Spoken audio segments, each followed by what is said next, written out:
हम तो रखते हैं मुसलमानों का दीन, दिल से है खुदा में खत्मुल मुरसलीन, दिल से है खुदा में खत्मुल मुरसलीन, खत्मुल मुरसलीन।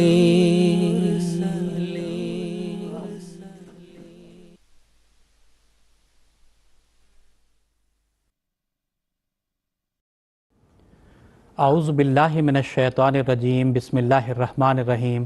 नाज़रीन कराम, പ്രിയ പ്രേക്ഷകരെ, അസ്സലാമു അലൈക്കും വറഹ്മത്തുള്ളാഹി വബറകാതുഹു. പ്രേക്ഷകരെ, ഇന്ന് നവംബർ 9, 2024 ശനിയാഴ്ച. ഇന്ത്യയിൽ ഇപ്പോൾ രാത്രി 10 മണിക്കാണ്. GMT അനുസരിച്ച് ഇപ്പോൾ വൈകുന്നേരം 4 മണിയാണ്. പ്രേക്ഷകരെ, ഇത് രാഹുവിയുടെ പരിപാടിയുടെ സമയമാണ്. പ്രേക്ഷകരെ, കാദിയാൻ ദാറുൽ അമലിൽ നിന്ന് ലൈവ് ഡിസ്കഷൻ പ്രോഗ്രാം രാഹുദയുടെ 4 എപ്പിസോഡ് അടങ്ങുന്ന സീരീസിനോടൊപ്പം നാം നിങ്ങളോടൊപ്പം ഹാജരാണ്. ഇന്നത്തെ എപ്പിസോഡ് ഇതിൽ ആദ്യത്തെ എപ്പിസോഡാണ്. പ്രേക്ഷകരെ, നിങ്ങൾക്കറിയുന്നത് പോലെ പ്രോഗ്രാം രാഹുദ ലൈവിനോടൊപ്പം തന്നെ ഒരു ഇൻറ്ററാക്റ്റീവ് പ്രോഗ്രാം കൂടിയാണ്. അതായത് നമ്മുടെ പ്രേക്ഷകർക്ക് തങ്ങളുടെ ചോദ്യങ്ങളിലൂടെ എഴുതി പങ്കെടുക്കാവുന്നതാണ്. അതിൽ പങ്കെടുക്കുന്നതിന് നിങ്ങളുടെ ടെലിവിഷൻ സ്ക്രീനിലുള്ള എല്ലാ ഡീറ്റെയിൽസും നിങ്ങൾ കാണുന്നുണ്ടാവും. ടെലിഫോൺ ലൈനിലൂടെയോ അതുപോലെ തന്നെ ടെക്സ്റ്റ് മെസ്സേജിലൂടെയോ ഇമെയിൽ ഈ സൗകര്യങ്ങളൊക്കെ നമ്മളുമായി ബന്ധപ്പെടാവുന്നതാണ്. ഡിസ്കഷനോടൊപ്പം തന്നെ പ്രേക്ഷകരുടെ ചോദ്യങ്ങളും ഇവിടെ സ്റ്റുഡിയോയിലുള്ള പണ്ഡിതന്മാർ മുമ്പിൽ വെക്കുന്നതാണ്. നമ്മുടെ പണ്ഡിതന്മാർ ഈ പ്രോഗ്രാമിലൂടെ നമ്മുടെ പ്രേക്ഷകരുടെ ചോദ്യങ്ങൾക്ക് മറുപടി നൽകുന്നതായിരിക്കും. പ്രേക്ഷകരെ, ഇന്നത്തെ എപ്പിസോഡിൽ എന്നോട് സംസാരിക്കുന്നത് ഉലമാക്കളുടെ പാനൽ ഉണ്ട്. അത് ഞാൻ അവരെ പരിചയപ്പെടുത്താം. ബഹുമാനപ്പെട്ട അത്താൽ മുജ്ലി സാബ് ലോൺ, മൗലാന സൈനുൽ ഹാമിദ് സാബ് ഇന്നത്തെ പരിപാടി എന്നോടൊപ്പം അവർ ചേരുന്നതാണ്. അവരെ ഞാൻ സ്വാഗതം ചെയ്യുന്നു. പ്രേക്ഷകരെ, സയ്യിദന ഹസ്രത്ത് അഖ്ദസ് മസീഹ് സ്വലാത്തു വസ്സലാമിനെ അള്ളാഹു സയ്യിദന ഹസ്രത്ത് മുഹമ്മദ് മുസ്തഫ സല്ലല്ലാഹു അലൈഹി വസല്ലമയുടെ രണ്ടാം നിയോഗമായും ഉമ്മത്ത് നബിയായും റസൂലായും വാഗ്ദത്ത് മസീഹ് ആയും മഹദിയായും നിയോഗിച്ചിരിക്കുന്നു. അവിടുന്ന് തൻ്റെ വാദത്തിനുള്ള തെളിവായി വിശുദ്ധ ഖുർആൻ, ഹദീസ്, അതുപോലെ തന്നെ പൂർവ്വസൂരികൾ ഇവരുടെ വചനങ്ങളിൽ നിന്ന് ഒരുപാട് തെളിവുകൾ സമർപ്പിക്കേണ്ടായി. അത് വായിച്ചുകൊണ്ട് സൽപ്രകൃതക്കാരായ മനുഷ്യർ അദ്ദേഹത്തിൽ ബയ്യത്ത് ചെയ്തുകൊണ്ട് പ്രവേശിച്ചു, ഇന്നും പ്രവേശിച്ചുകൊണ്ടിരിക്കുകയും ചെയ്യുന്നു. പ്രേക്ഷകരെ, മസീഹ് സ്വലാത്തു വസ്സലാം തൻ്റെ സത്യത്തിനുള്ള തെളിവായി നിരവധി പുസ്തകങ്ങൾ രചിച്ചിട്ടുണ്ട്. അതിലൊരു ഗ്രന്ഥമാണ് തോഫാഖുൽ റബിയ. ഈ പൂർണ്ണ സീരീസിൽ നാം ഈ ഗ്രന്ഥത്തിൽ വിവരിച്ചിട്ടുള്ള ദിവ്യജ്ഞാനങ്ങളെക്കുറിച്ച് പരിശോധിക്കുകയും പ്രേക്ഷകരെ ഈ ഗ്രന്ഥത്തിൽ നിന്ന് ആ തെളിവുകൾ സമർപ്പിക്കാൻ ശ്രമിക്കുകയും ചെയ്യുന്നതാണ്. ഇതിൻ്റെ തുടർച്ചയെന്നോണം ഇന്നത്തെ ആദ്യത്തെ ചോദ്യം അത് മൗലാന അത്താൽ മുജീബ് ലോൺ സാഹിബിനോടാണ്.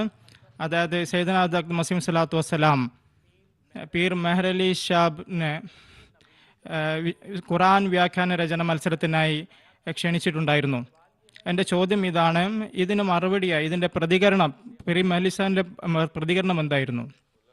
ജസാക്കുമുള്ള. ബിസ്മില്ലാഹിർ റഹ്മാനിർ റഹീം.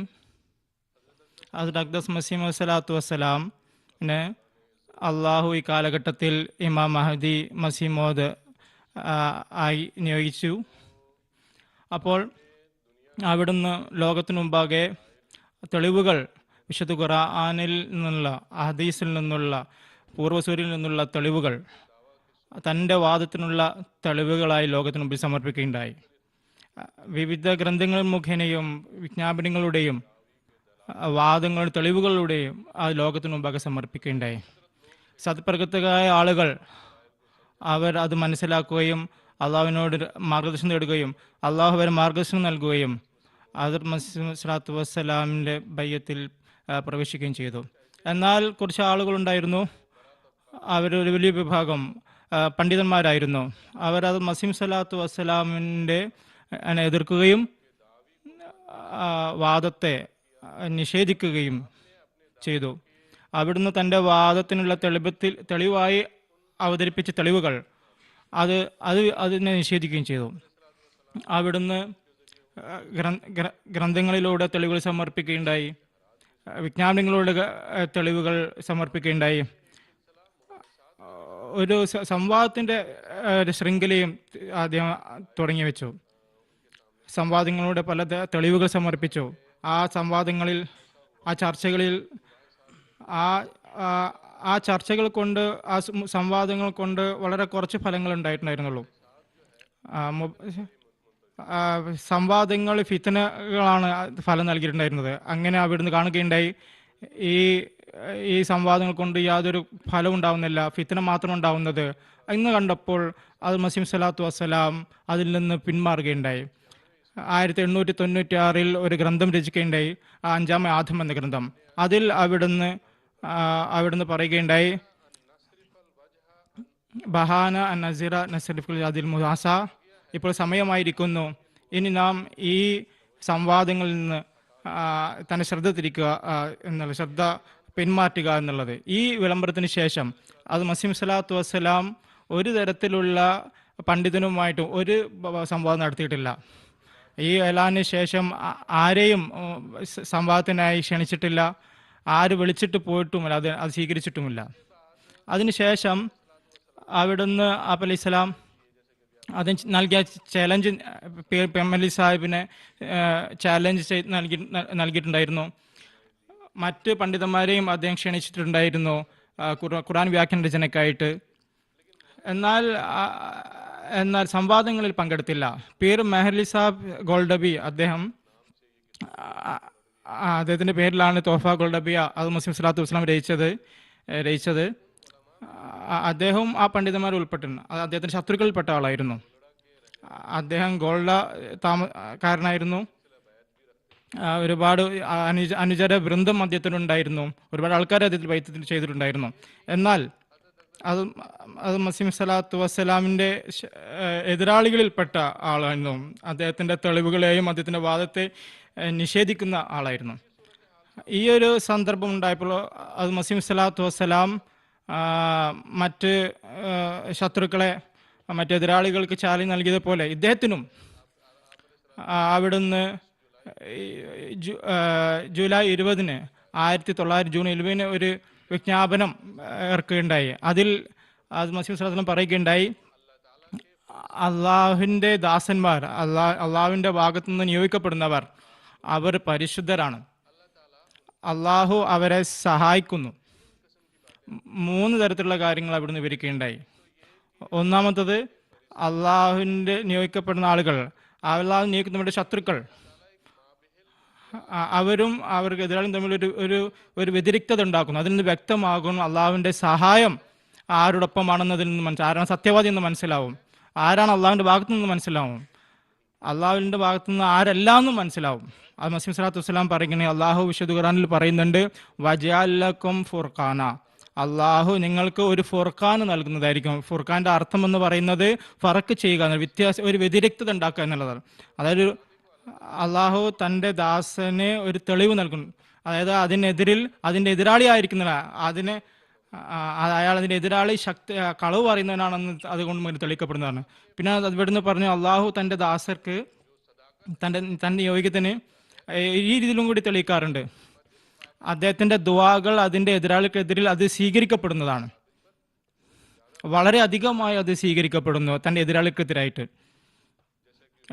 ഹുസൂർ പറയുകയുണ്ടായി, അള്ളാഹു വിശുദ്ധ ഖുർആനിൽ പറയുന്നു, ഉദൂനി അസ്തജിബു ലക്കും, അതായത് എന്നോട് ചോദിക്കുക, ഞാൻ നിങ്ങളുടെ ദുആകൾ സ്വീകരിക്കുന്നത്. ഇതിനെ തെളിയിച്ച് തൻ്റെ ഒരു പ്രവാചകനെ കുറിച്ച് പറഞ്ഞു, ഇത് അള്ളാഹുവിൻ്റെ ഭാഗത്ത് നിന്ന് പ്രവാചകന് നൽകപ്പെടുന്നതാണ്.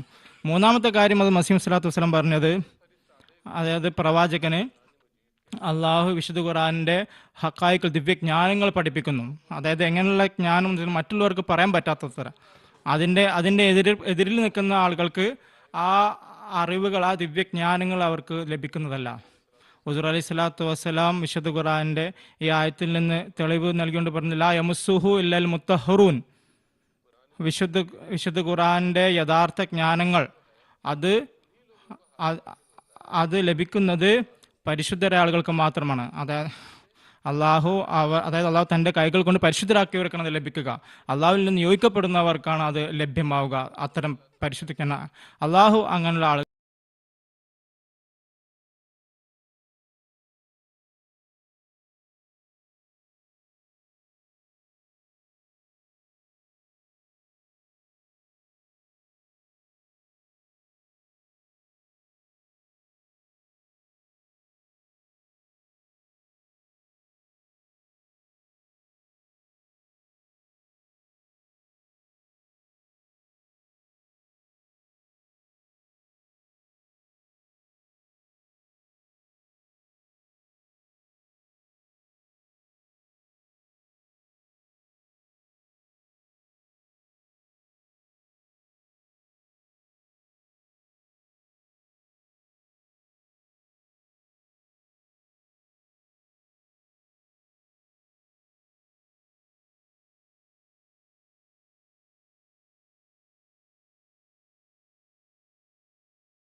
അദ്ദേഹം പറയുകയുണ്ടായി, ഈ ചാലഞ്ച് എനിക്ക് സ്വീകാര്യമാണ്. എന്നാൽ അദ്ദേഹം നിബന്ധന എന്താ വെച്ചത്? അദ്ദേഹം നിബന്ധന വെച്ചത് ആദ്യം വിശുദ്ധ ഖുർആന്റെയും ഹദീസിന്റെയും അടിസ്ഥാനത്തിൽ ആദ്യം സംവാദം നടത്തും. പിന്നീട് എന്നിട്ട് ആരാണ് പരാജയപ്പെടുന്നത്, ആ പരാജയപ്പെടുന്ന ആളെ എന്നെ ബയ്യത്ത് ചെയ്യും. പിന്നെ ബയ്യത്ത് ചെയ്തതിന് ശേഷം നമുക്ക് ഈ വിശുദ്ധ ഖുർആന്റെ വ്യാഖ്യാനം അത് നമുക്ക് നടത്താവുന്നതാണ്. എന്നാൽ ഇതൊരു തരത്തിലുള്ള തമാശ രൂപത്തിലാണ് അദ്ദേഹം അത് വിവരിച്ചിട്ടുള്ളത്. ഇതൊരു തരത്തിൽ ഒഴികഴിവാണ് അദ്ദേഹം പറഞ്ഞത്. കാരണം അത് മസീഹ് സ്വല്ലല്ലാഹു അലൈഹി വസല്ലം വളരെ വ്യക്തമായി പറയുകയുണ്ടായി. ഈ വ്യാഖ്യാന രചനയെ സംബന്ധിച്ച്, മത്സരത്തെ സംബന്ധിച്ച് ഇതിൽ നിന്ന് പിന്മാറാൻ വേണ്ടിയിട്ടാണ്, ഓടിപ്പോകാൻ വേണ്ടിയിട്ടാണ് അദ്ദേഹം ഈ ഒരു മറുപടി അതിന് തയ്യാറാക്കിയത്. ഹുസൂർ പറയുകയുണ്ടായി, ഈ വ്യാഖ്യാന രചനത്തെ സംബന്ധിച്ച് അദ്ദേഹം ഇതൊരു വ്യാഖ്യാന മത്സരത്തിനുള്ള ഒരു സ്വീകരിക്കുന്ന പരിപാടിയല്ലല്ലോ. കാരണം ബയ്യത്ത് ചെയ്ത് കഴിഞ്ഞാൽ പിന്നെ ഞാനെങ്ങനെ മത്സരം എങ്ങനെ നടക്കുക? ഞാൻ തോറ്റ് പിന്നെ നിങ്ങൾക്ക് ബയ്യത്ത് ചെയ്തു, പിന്നെ ഒരു മത്സരം ഉണ്ടോ? പിന്നെ മത്സരത്തിന് പ്രസക്തി ഇല്ലല്ലോ. അപ്പോൾ അദ്ദേഹം ഒരുപാട് ഹുസൂർ പറയുകയുണ്ടായി, ഞാൻ 36 ഗ്രന്ഥങ്ങൾ എഴുതിയിട്ടുണ്ട്, ഒരുപാട് വിജ്ഞാപനങ്ങൾ ഞാൻ എഴുതിയിട്ടുണ്ട്, ആയിരക്കണക്കിന് അങ്ങനത്തെ ഗ്രന്ഥങ്ങൾ അത് വിതരണം ചെയ്യപ്പെടുകയാണെങ്കിൽ എൻ്റെ വാദത്തിൻ്റെ തെളിവുകളായിട്ട് അതിനിങ്ങനെ നിഷേധിക്കുന്നു. ഇപ്പം ഞാൻ തീരുമാനത്തിനുള്ളൊരു മാർഗം ഞാൻ വെച്ചിട്ടുണ്ട്. നിങ്ങൾക്കിത് മനസ്സിലാവും ആരാണ് അള്ളാഹുവിൻ്റെ സഹായം ആരുടെ കൂടെയാണെന്ന് ഇതിൽ നമുക്ക് മനസ്സിലാവുന്നതാണല്ലോ ഇതിൽ നിന്നും. എന്നാൽ അതിന് മറുപടി നൽകിയത് എന്താണ്? ഹുസൂർ ഇതും പറയുകയുണ്ടായി, ഈ ചാലഞ്ചുമായി ബന്ധപ്പെട്ടിട്ട് ഞാൻ പരാജയപ്പെട്ടാൽ ഞാൻ എൻ്റെ എല്ലാ പുസ്തകങ്ങളും കത്തിച്ച് കളയുന്നതായിരിക്കും. വാസ്തവത്തിൽ പീർ മെഹലി സാഹിബ് തഫ്സീറിലും അറബി രചനയിൽ അദ്ദേഹം വളരെ ഉന്നതനാണെങ്കിൽ, എനിക്ക് സാധിച്ചിട്ടില്ല എങ്കിൽ എനിക്കെതിരിൽ അദ്ദേഹം അങ്ങനെ കാണിച്ചാൽ എല്ലാവരും സാക്ഷിയായിരിക്കട്ടെ, ഞാൻ അംഗീകരിക്കുന്നതാണ്. പീർ മെഹർ ഷാ അള്ളാഹു അദ്ദേഹത്തിന് കൊടുപ്പാണ്. എന്നാൽ ഞാൻ ഇതും കൂടി പറയുന്നു, ഞാൻ എൻ്റെ എല്ലാ ഗ്രന്ഥങ്ങളും ഈ വാദത്തെ സംബന്ധിച്ചിട്ടുള്ള എൻ്റെ എല്ലാ വാദങ്ങളും ആ ഗ്രന്ഥങ്ങളൊക്കെ തന്നെ അത് ഞാൻ റദ്ദാക്കപ്പെടുന്നതാണ്. എത്ര വ്യക്തമായ നിലയിലാണ് ഹുസൂർ അത് പറയുന്നത്. എന്നാൽ അദ്ദേഹം ഇതിന് ഒഴികഴിവ് പറഞ്ഞിട്ട് ഒഴിവാക്കുകയാണ്. അതിൻ്റെ യാഥാർത്ഥ്യവും ഹുസൂർ അലൈഹി സ്വലാത്തു വസ്സലാം തൂഫ ഗഡുവിൽ വിവരിച്ചിട്ടുണ്ട്. അദ്ദേഹത്തിൻ്റെ മറുപടിയുടെ യാഥാർത്ഥ്യം എന്താണ്? ആ വാക്കുകൾ ഞാൻ പറയുകയാണ്. ഹുസൂർ പറയുകയുണ്ടായി, പീർ സാഹിബ് ഒരു സ്ഥലത്ത് ഒന്നും ആവില്ലെന്ന് കണ്ടപ്പോൾ ഗത്യന്തരമില്ലാതെ അദ്ദേഹം ഈ സംവാദത്തിൻ്റെ ഒരു ഒഴികഴിവ് പറയുകയാണ്. അതായത് ഇദ്ദേഹം സംവാദം നടത്തിയില്ലെങ്കിൽ നമ്മൾ ആളുകളുടെ ഇടയിൽ നമ്മൾ വിജയിച്ചിട്ടാണ് നമ്മൾ പറയുന്നത്. പിന്നെ ഇനി അദ്ദേഹം സംവാദത്തിന് വന്നാലോ അദ്ദേഹം വാഗ്ദാന ലംഘനാണെന്ന് നമ്മൾ പറഞ്ഞു പരത്തും. അദ്ദേഹം തന്നെ നഫ്സനായി ജായിസായി മനസ്സിലാക്കുന്നുണ്ടോ അള്ളാഹുവിനോട് വാഗ്ദാനം ചെയ്തിട്ട് അത് ലംഘിക്കാതെന്നുള്ളത്? പിന്നെ അപ്പോൾ എന്നിൽ നിന്ന് നിങ്ങൾക്ക് ഇങ്ങനെ പ്രതീക്ഷിക്കാൻ പറ്റുമോ ഞാൻ അങ്ങനെ ചെയ്യുമെന്ന്? അള്ളാഹിനോട് കാര്യം വാഗ്ദാനം ചെയ്ത സംഗതി ഞാൻ അത് ലംഘിക്കുമെന്ന് വിചാരിക്കാൻ പറ്റുമോ? ഹുസൂർ ഇനി പങ്കെടുക്കില്ല എന്ന് പറഞ്ഞ ആ സംവാദത്തിലേക്ക് എന്നെ തിരിച്ചു കൊണ്ടുവരാനാണ് പിറലിഷ ശ്രമിച്ചത്. അദ്ദേഹം വിചാരിച്ചത് മസീഹ് സ്വലാത്തു വസ്സലാം സംവാദത്തിലേക്ക് വന്നാൽ അദ്ദേഹം വാഗ്ദാന ലംഘകനായിട്ട് നമുക്ക് അദ്ദേഹത്തെ പ്രചരിപ്പിക്കാവുന്നതാണ്. അപ്പോൾ അങ്ങനെ ഇവർ ജനങ്ങളെ ഫസാദിലാക്കാൻ വേണ്ടി നമുക്ക് ശ്രദ്ധിക്കാൻ സാധിക്കും എന്ന് അയാൾ വിചാരിച്ചു. ഇങ്ങനെയാണ് ഇസ്ലാമിൻ്റെ ശത്രുക്കൾ ഇങ്ങനെ വഴിതെറ്റിക്കാൻ ശ്രമിക്കുന്നത്, വഞ്ചിക്കാൻ ശ്രമിക്കുന്നത്. ഈ കാര്യങ്ങളൊക്കെ അവരുടെ ഇൽമിൽ ഇതൊക്കെ അവർക്ക് നന്നായിട്ട് അറിയാം. എന്നാൽ സാധാരണ ജനങ്ങൾക്കൊന്നും ഇത് അറിയില്ലല്ലോ. അത് മസീഹ് സ്വലാത്തു വസ്സലാം ഇനി സംവാദം നടത്തില്ലെന്ന് പറഞ്ഞിട്ടുള്ളതാണ്. അപ്പോൾ ഈ കാര്യം കൂടി പറഞ്ഞിട്ടാണ് അദ്ദേഹം പറയുന്നുണ്ടെങ്കിൽ അവർ സത്യനിലകളെന്ന് നമുക്ക് മനസ്സിലാക്കാൻ സാധിക്കും. എന്നാൽ ജനങ്ങളെ വഞ്ചിക്കാൻ വേണ്ടിയിട്ട് ഈ കാര്യം പറയുന്നത് ആദ്യം സംവാദം നടത്തുക, എന്നിട്ട് നമുക്ക് ഈ വ്യാഖ്യാന രചന മത്സരത്തിന് ചെയ്യണമെന്ന് പറയാൻ. അങ്ങനെ എന്നാൽ അത് മസീഹ് സ്വലാത്തു വസ്സലാമിന് ശേഷം അവർ വിട്ടില്ല.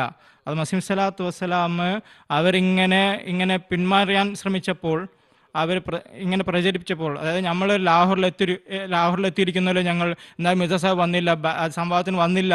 അത് മസീഹ് സ്വലാത്തു വസ്സലാം പിന്നീട് തൻ്റെ കാര്യങ്ങൾ ഇങ്ങനെ പൂർത്തിയാക്കണമെങ്കിൽ അദ്ദേഹം സംവാദത്തിന് സൂറ ഫാത്തിഹയുടെ അറബി ഭാഷയിൽ ഗ്രന്ഥം രചിച്ചുകൊണ്ട്, തഫ്സീർ വ്യാഖ്യാനിച്ചുകൊണ്ട്, ഇജാസുൽ മസീഹ് എന്ന ഗ്രന്ഥം രചിച്ചുകൊണ്ട് ആ ഗ്രന്ഥം ഹുസൂർ അലൈഹി സ്വലാത്തു വസ്സലാം പീർ മൗലവി സാഹിബിന് അയച്ചു കൊടുത്തു. എന്നിട്ട് പറഞ്ഞു 70 ദിവസത്തിനകം, ആദ്യം 7 മണിക്കൂറായിരുന്നു, ഇനി 70 ദിവസത്തെ സമയം നൽകേണ്ടേ, ഇതിന് മറുപടി നിങ്ങൾ നൽകുക, ഇതുപോലുള്ളൊരു തഫ്സീർ നിങ്ങൾ നൽകുക എന്നാണ്. എന്നാൽ ആ ഗ്രന്ഥം അദ്ദേഹത്തിൻ്റെ അടുക്കലെത്തിയപ്പോൾ കുറച്ചു കാലത്തിന് ശേഷം അദ്ദേഹത്തിൻ്റെ ഗ്രന്ഥം ഷെയ്ഖ് ചിസ്തായി എന്ന ഗ്രന്ഥം അദ്ദേഹം പ്രസിദ്ധീകരിക്കുകയുണ്ടായി. അതെന്ത് മറുപടി നൽകില്ല? അത് മസീഹ് സ്വലാത്തു വസ്സലാം മുഹമ്മദ് ഹസൻ മുറിസാവിൻ്റെ ഗ്രന്ഥം ഷംഷെ ബാസിക എന്നുള്ളൊരു ഗ്രന്ഥം, അദ്ദേഹത്തിൻ്റെ ആ കിതാബിൽ പല വിധത്തിലുള്ള ആക്ഷേപങ്ങളുണ്ടായിരുന്നു. അത് അതിൽ ഉന്നയിക്കുകയുണ്ടായിരുന്നു. അതിനെ സംബന്ധിച്ച് പിന്നെ മനസ്സിലാക്കണേ, ഇത് ഇദ്ദേഹം എഴുതിയതായിരുന്നില്ല. ഇദ്ദേഹത്തിൻ്റെ ശിഷ്യൻ ആ ഗ്രന്ഥത്തിൽ ഒരുപാട് ടിപ്പണി ചെയ്തിട്ടുണ്ടായിരുന്നു. ആ അടിക്കുറിപ്പുകളൊക്കെ അദ്ദേഹം ഇതിൽ ചേർത്തതാണെന്നാണ് പറയപ്പെടുന്നത്. പീർ മൗലവി സാഹിബിൻ്റെ ഗ്രന്ഥമായിരുന്നില്ല അത്. വാസ്തവത്തിൽ അദ്ദേഹത്തിൻ്റെ ശിഷ്യൻ്റെ ഗ്രന്ഥം അദ്ദേഹം അടിച്ചു മാറ്റി എഴുതിയതാണ്. ഇങ്ങനെ സാധാരണ ജനങ്ങളെ വഞ്ചിക്കാൻ വേണ്ടിയിട്ടാണ് ഇവർ ശ്രമിച്ചിട്ടുണ്ടായിരുന്നത്. ആ മത്സരത്തിൽ നിന്ന് പിന്മാറാൻ വേണ്ടിയിട്ട് പലതരത്തിലുള്ള ഒഴികഴിവുകളും പലതരത്തിലുള്ള വഞ്ചനയും കാണിച്ചു കൊണ്ടാണ് അവർ അതിൽ നിന്ന് രക്ഷപ്പെടാൻ ശ്രമിക്കുന്നുണ്ടായിരുന്നത്. അങ്ങനെ സാധാരണ ജനങ്ങളെ അവർ വഞ്ചിക്കാനും അവർ ശ്രമിച്ചിരുന്നത്. എന്നാൽ അള്ളാഹു ആരെക്കാണോ മാർഗദർശനം, ഞാൻ പറഞ്ഞതുപോലെ അത് മസീഹ് സ്വലാത്തു വസ്സലാമിൻ്റെ ദാവയെ മനസ്സിലാക്കിയിട്ടുണ്ടായിരുന്ന ആളുകൾ അവർ ജമാഅത്തിൽ ബയ്യത്ത് ചെയ്ത് പ്രവർത്തിക്കാനുണ്ടായിരുന്നു. ജസാക്കുമുല്ലാ അഹ്സനുൽ ജസാ. ജസാക്കുമുല്ലാഹു തആല വസൽ ജസാ. അടുത്ത ചോദ്യം ജൈനുദ്ദീൻ ഹാമിദ് സാറാണ് ചോദിക്കാൻ ആഗ്രഹിക്കുന്നത്. ഹസ്രത്ത് മസീഹ് മൗഊദ് ഇസ്ലാം ഹസ്രത്ത് ഈസാ അലൈഹി ഇസ്ലാമിൻ്റെ വഫാത്തിനെ സംബന്ധിച്ച് പല തെളിവുകളും നൽകിയിരുന്നു. അതിനെ സംബന്ധിച്ച് ചില വിശദീകരണങ്ങൾ നൽകിയാലും. ബിസ്മില്ലാഹിർ റഹ്മാനിർ റഹീം. ജസാക്കുമുള്ള. ഹസരത്ത് ഈസാ അലൈഹി ഇസ്ലാമിൻ്റെ മരണവും അതുപോലെ തന്നെ ജീവിതത്തിനെ സംബന്ധിച്ചുള്ള വിശ്വാസങ്ങൾ അത് വളരെയധികം അതിന് പ്രാധാന്യം അർഹിക്കുന്നതാണ്. ഈ കാലഘട്ടത്തെ സംബന്ധിച്ചിടത്തോളം ഹസരത്ത് മസീഹ് ഇസ്ലാമിൻ്റെ മുഴു ലോകത്തുമുള്ള പ്രചരണത്തിന് വേണ്ടി അള്ളാഹു അവിടുന്ന് ഹുസൂറിനെ അയച്ചിരിക്കുന്നു. ഹുസൂറിൻ്റെ ഒരു വാദം ഞാൻ മസീഹാണ് എന്നും കൂടിയാണ്. അവസാന കാലഘട്ടത്തിൽ ഇസ്ലാമിൻ്റെ പ്രചരണത്തിന് വേണ്ടിയിട്ട് മസീഹിനെ അയക്കുമെന്ന് നബി തിരുമേനി സല്ലല്ലാഹു അലൈഹി വസല്ലം പറഞ്ഞതാണ്. അപ്പോൾ ഈ രീതിയിൽ ഈ ഒരു വിശ്വാസത്തിന് വളരെയധികം പ്രാധാന്യമുണ്ട്. ലോകത്തിലുള്ള കൂടുതൽ ജനങ്ങളും ക്രൈസ്തവരാണ്. ക്രൈസ്തവരെ സംബന്ധിച്ചിടത്തോളം ഈസാ അലൈഹി ഇസ്ലാമിൻ്റെ വിശ്വാസം അവർ ഈസാ അലൈഹി ഇസ്ലാം ദൈവവും ദൈവപുത്രനുമാണ്, ലോകത്ത് വരികയും പിന്നെ ആകാശത്തേക്ക് പോവുകയും വീണ്ടും തിരിച്ചു വരികയും എന്നാണ് അവരുടെ വിശ്വാസം. അതിൽ നിന്ന് പ്രഭാവം ഉൾക്കൊണ്ടുകൊണ്ട് അധികം മുസ്ലിങ്ങളും ആ ഒരു വിശ്വാസത്തെ പിന്തുടരുകയുണ്ടായി. ഈസാ അലൈഹി ഇസ്ലാമിനെ അള്ളാഹു എന്ന് അവർ വിശ്വസിക്കുന്നില്ല. പക്ഷേ കുരിശ് സംഭവത്തിന് ശേഷം അവർ വിശ്വസിക്കുന്നു ശരീരത്തോടു കൂടി അള്ളാഹു അദ്ദേഹത്തെ ആകാശത്ത് അദ്ദേഹത്തെ ഉയർത്തിയിരിക്കുന്നു. 2000 വർഷങ്ങളായി അദ്ദേഹം ആകാശത്ത് ഇരിക്കുന്നു എന്നവർ വിശ്വസിക്കുന്നു.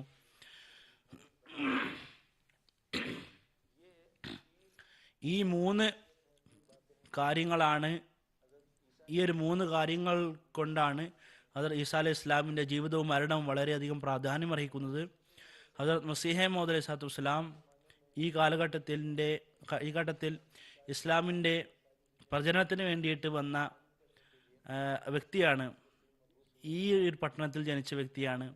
തുടക്ക കാലഘട്ടങ്ങളിൽ അവിടുത്തെ വാദം ഞാൻ ഈ കാലഘട്ടത്തിലെ മുജിദ് ആയിരുന്നു എന്നായിരുന്നു. ഒരു കവിതയിൽ പറയുന്നു, വാറസൽനി റബ്ബി ലി തയ്യിദ് ദീനിഹി ഫജീതു ലി ഹാദൽ ഖർനി അബ്ദുൽ മുജദ്ദിദ.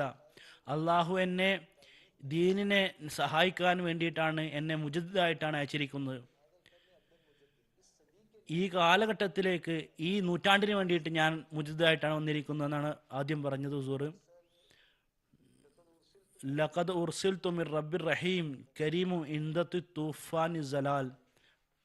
അതായത് ഞാൻ കാരുണ്യവാനായ അള്ളാഹുവിൻ്റെ ഭാഗത്ത് നിന്ന് അയക്കപ്പെട്ട വ്യക്തിയാണ്. ഈ അന്ധകാരത്തിൻ്റെ സമയത്ത് ഇസ്ലാമിൻ്റെ 4 ഭാഗത്തും ശത്രുക്കൾ വളഞ്ഞിരിക്കുന്ന ആ ഒരു സമയത്ത് 1891 ഹസ്രത്ത് മസീഹ് ഇസ്ലാമിന് അള്ളാഹു ആ ഒരു ഇൽഹാം ഇറക്കുകയുണ്ടായി. താങ്കൾ മസീഹ് മൗഊദാണെന്ന് പറയുകയുണ്ടായി. ആ ഇൽഹാം ഇതാണ്: മസീബിന് മറിയം റസൂലുള്ളാഹ് ഫൗത്ത് ഹോ ചുക്കെ ഹൈ. മസീബിന് മറിയം, അതായത് നബി, അദ്ദേഹം മരിച്ചു പോയിരിക്കുന്നു, അദ്ദേഹത്തിൻ്റെ പകരം നീയാണ് വന്നിരിക്കുന്നു എന്ന് അള്ളാഹു പറയുകയുണ്ടായി. ഈ ഒരു ഇൽഹാം അള്ളാഹു ഇറക്കുകയുണ്ടായി. അതിനുശേഷം ഹുസൂർ മസീഹിയത്തിൻ്റെ വാദം ഉന്നയിക്കുകയുണ്ടായി. മുസ്ലിങ്ങളുടെ വിശ്വാസം ഇതാണ്: ഇസ്ലാമിൻ്റെ പുതു പ്രചരണത്തിന് വേണ്ടിയിട്ട് മുഴു മതങ്ങളുടെ മുകളിൽ ഇസ്ലാമിൻ്റെ മേൽക്കോയ്മ നിലനാട്ടാൻ ഈസാ അലൈഹി ഇസ്ലാം വരും എന്നാണ് അവരുടെ വിശ്വാസം. അതുകൊണ്ട് ഹസ്രത്ത് മസീഹ് ഇസ്ലാമിൻ്റെ വാദം, ഞാൻ മസീഹ് മൗഊദാണ് എന്നുള്ള വാദം, ഇത് വളരെയധികം പ്രാധാന്യം അർഹിക്കുന്നൊരു വിഷയമാണ്. ഇബ്നു മറിയം, ബനി ഇസ്രായേലിൽ വന്നിട്ടുള്ള ഈസാ അലൈഹി ഇസ്ലാം അദ്ദേഹം ജീവിച്ചിരിപ്പുണ്ട് എന്നുള്ള കാര്യം ഒരു വിധത്തിലും ശരിയല്ല. नहीं होते, चूँकि एक फितरी चीज़ है. लेकिन हज़रत अक़दस मसीह अलैहिस्सलाम ने गैर मामूली दलाइल के साथ, बराहीन और यकीनी दलाइल के साथ आपने साबित फरमाया कि हज़रत ईसा अलैहिस्सलाम एक बशर थे और अपने मुद्दत मुअय्यना जितने अरसे के लिए अल्लाह ताला ने आपको मबूस किया था, अपने मिशन कायम पूरा करते हुए आपकी वफ़ात हो गई. हज़रत अक़दस मसीह अलैहिस्सलाम ने वाशिगाफ अल्फाज में ऐलान फरमाया क़दमात ईसा मुतरिक़न व नबीयुना हय्युन व रब्बी इन्नहु वाफ़ानी. फरमाया वल्लाहि इन्नी क़द रअयतु जमालहु बिउयूनि जिस्मी क़ाइदन बिमकानी.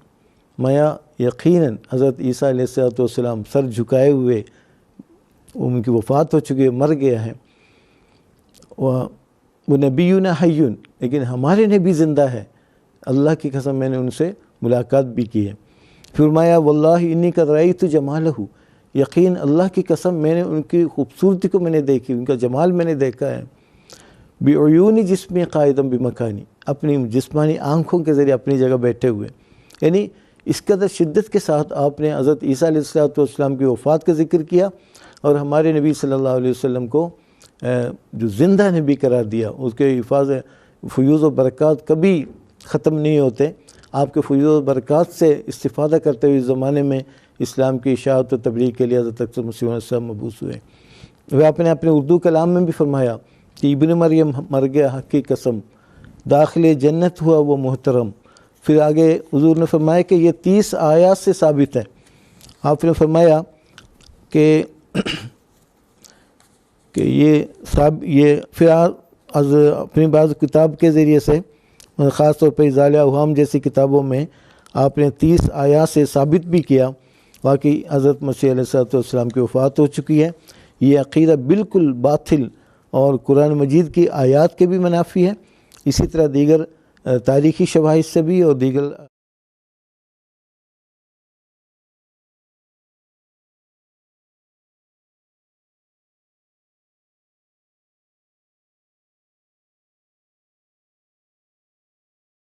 ഖുർആൻ അദ്ദേഹത്തെ വധിക്കുന്നു. ഈ എല്ലാ കാര്യവും 30 ആയത്തുകളിൽ അത് തെളിഞ്ഞിരിക്കുന്നു ഹുസൂർ പറഞ്ഞിരിക്കുന്നു. 30 ആയത്തുകളാണ് ഹുസൂർ ഉദ്ധരിച്ചിരിക്കുന്നത്. ഞാൻ ഇവിടെ കുറച്ച് ആയത്തുകൾ മാത്രം ഉദാഹരണമായിട്ട് വെക്കാനാണ് ആഗ്രഹിക്കുന്നത്. ഹദറത്ത് മസീഹ് ഇസ്ലാം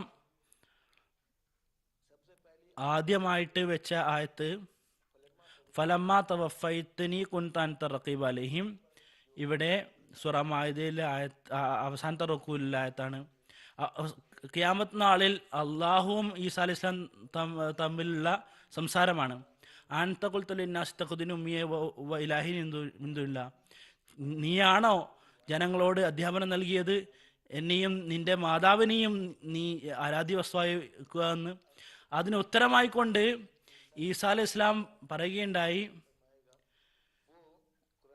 വിശുദ്ധ ഖുർആനിൽ പറയുന്നു ഖാല സുബ്ഹാനക മാ യകൂനു ലി മാ അഖൂല മാ ലൈസ ലഹി ബിഖി ഇൻ കുൻതു ഖുൽതുഹു ഫഖദ് അലിംത തഅലൗ മാ ഫീ നഫ്സി വലാ അലൗ മാ ഫീ നഫ്സിക് ഇന്നക അൻത അല്ലാമുൽ ഗുയൂബ് മാ ഖുൽതു ലഹും ഇല്ലാ മാ അമർതനി ബി.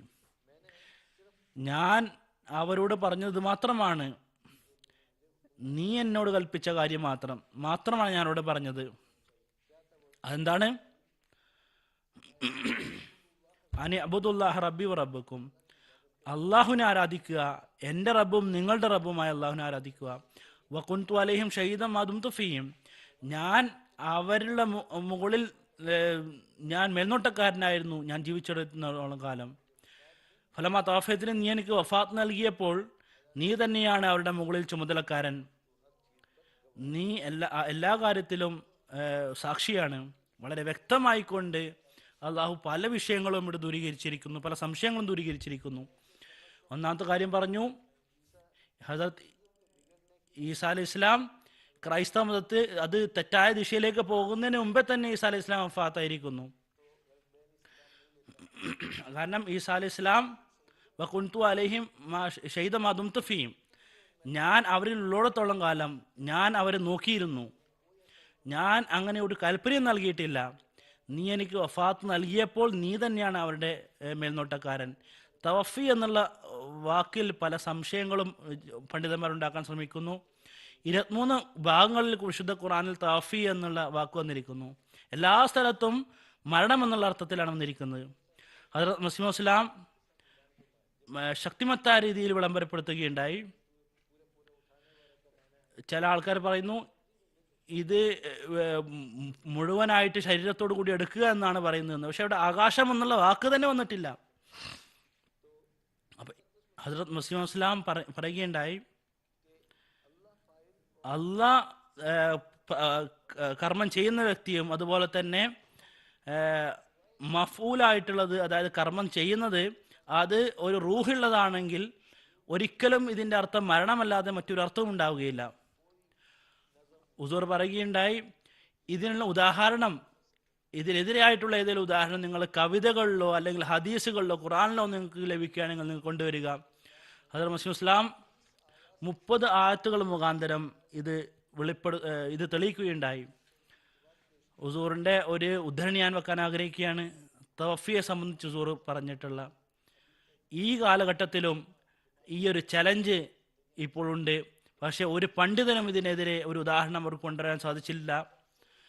ലോകത്ത് അറബ് എന്നുള്ള രാഷ്ട്രമുണ്ടായതിനു ശേഷം, അറബി ഭാഷ തുടങ്ങിയതിന് ശേഷം ഒരു പണ്ടത്തെ കാലഘട്ടത്തിലും അല്ലെങ്കിൽ ഒരു പുതിയ കാലഘട്ടത്തിലും തവഫി എന്നുള്ള വാക്ക് അത് മരണത്തിന് വേണ്ടിയിട്ടാണ് ഉപയോഗിച്ചിരിക്കുന്നത്.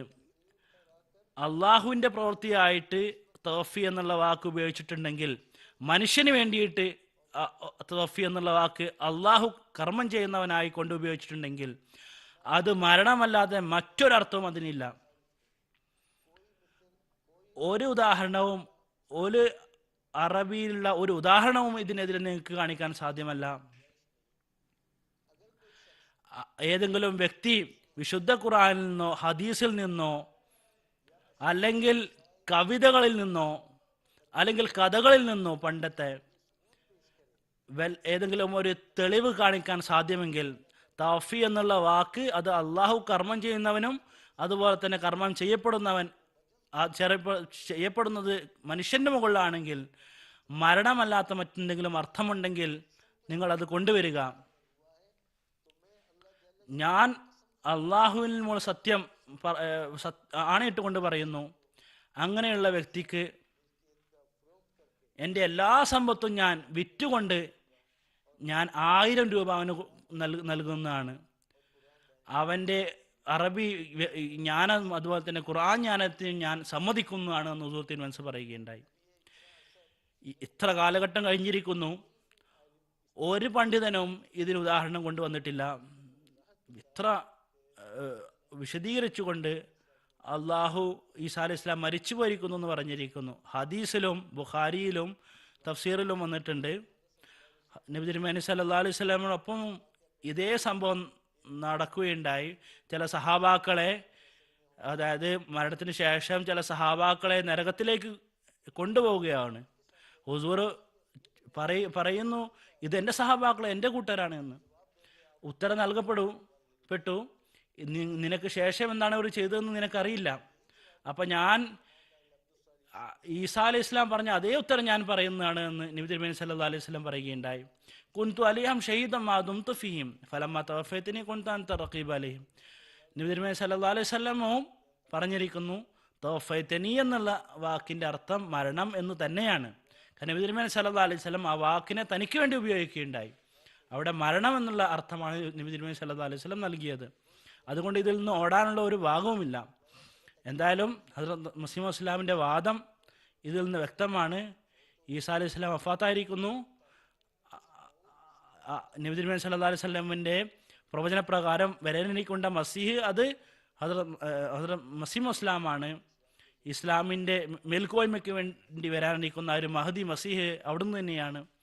ഇന്ന് ഹദ്റത്ത് മസീഹ് ഇസ്ലാം നൽകിയിരിക്കുന്ന ആ ഒരു അധ്യാപനങ്ങൾ, അതുപോലെ തന്നെ ആ ഒരു ഖിലാഫത്ത്, അത് മുഖാന്തരം മുഴു ലോകത്തും ഇസ്ലാമിൻ്റെ സന്ദേശം എത്തിക്കൊണ്ടിരിക്കുകയാണ്.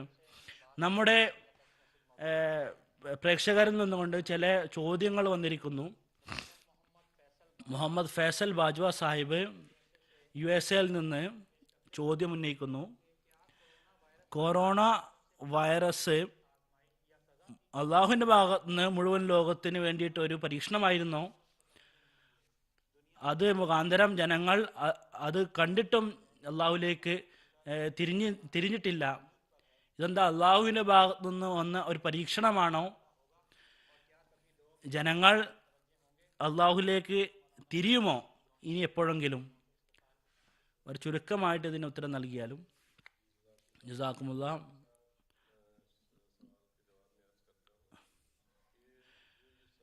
ഈ ശിക്ഷകളെല്ലാം അള്ളാഹുവിൻ്റെ ഭാഗത്ത് നിന്ന് വരുന്ന ശിക്ഷകൾ അത് 2 തരത്തിലാണുള്ളത്.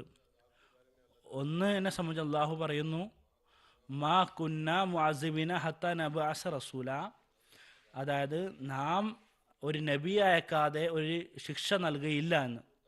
നബി വന്നതിന് ശേഷമായിരിക്കും ആ നബിയെ നിരാകരിച്ചതിന് ഫലമായിക്കൊണ്ടായിരിക്കും അള്ളാഹു ശിക്ഷ ഇറക്കുക. ആ ശിക്ഷയെ സംബന്ധിച്ച് അള്ളാഹു നബിക്ക് മുന്നേ തന്നെ അറിവ് നൽകുന്നു.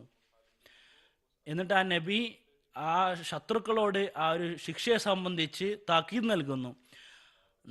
നിങ്ങൾ എന്നെ നിരാകരിച്ചാൽ നിങ്ങൾ ആ ശിക്ഷയിൽ ഉൾപ്പെടുമെന്ന് അവർ പറയുന്നു. മുഹമ്മദ് മുസ്ലിം ഇസ്ലാമിൻ്റെ കാലഘട്ടത്തിൽ പ്ലേഗിൻ്റെ അടയാളം ഉണ്ടാവുകയുണ്ടായി. ഹുസൂർ പറയുകയുണ്ടായി, ഇതെൻ്റെ സത്യതയ്ക്കുള്ള തെളിവാണ്.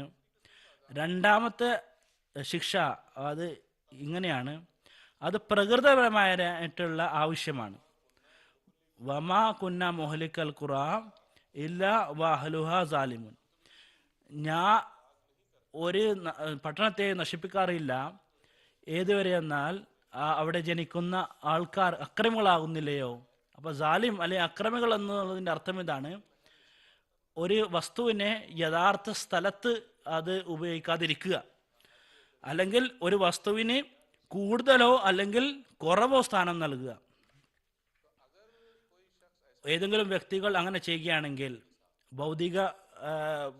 ഭൗതിക ആസക്തികളോട് അവൻ കൂടുതൽ അവന് ആഗ്രഹം കാണിക്കുകയാണെങ്കിൽ തീർച്ചയായിട്ടും അവന് ശിക്ഷ നൽകുന്നു. ഒരു വ്യക്തി തീയിൻ്റെ ഉള്ളിൽ കൈയിട്ടാൽ തീർച്ചയായും അവന് കൈ കത്തിപ്പോകും. അത് ശരിയായ രീതിയിൽ ഉപയോഗിക്കുകയാണെങ്കിൽ അതിന് ഉപകാരമെടുക്കാം. ആരാണോ വിഷം കഴിക്കുന്നത് അവൻ മരിക്കുന്നതാണ്. അതൊരു മരുന്നായി ഉപയോഗിക്കുകയാണെങ്കിൽ അത് അവന് ഉപകരിക്കുന്നതാണ്.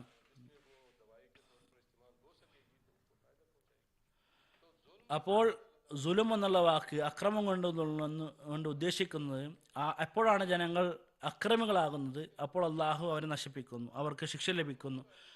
കൊറോണയെ സംബന്ധിച്ച് അദ്ദേഹം പറഞ്ഞിരിക്കുന്ന ചോദ്യം, ഇത് ആകാശീയമായിട്ടുള്ള അടയാളമായിട്ട് നമുക്ക് വെക്കാൻ സാധ്യമല്ല.